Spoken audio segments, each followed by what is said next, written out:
నిన్నో మన్నో ప్రజావాణి కార్యక్రమానికి కాడబిడ్డ వచ్చింది, అక్కడ దరఖాస్తు ఇచ్చింది, వీళ్ళు పరిష్కరించలేదు, నేను పరిష్కరిస్తున్నా, ₹1,00,000 ఇస్తున్నా అని కేటీఆర్ గారు ఎక్కడో టీవీలో పేపర్లో ఎక్కడో నాకు భలే సంతోషం అనిపించింది. నీ 1,00,000 కోట్లలో ₹1,00,000 నీ మొడలు వంచి పేదోళ్ళకు వంచిపించిన ప్రజావాణి విజయవంతమైనట్టే కదా.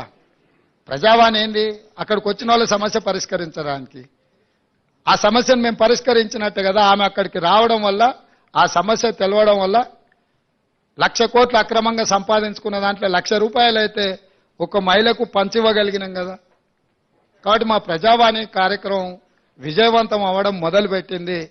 భవిష్యత్తులో కూడా ఈ కార్యక్రమాన్ని ముందుకు తీసుకెళ్తాం. ఇంకా 99,999 కోట్ల రూపాయలు కేటీఆర్ దగ్గర ఉన్నాయి. 1,00,000 కోట్ల సంపాదనలో 1,00,000 పోయినా మిగతాది ఉంది కాబట్టి మిగతాయి కూడా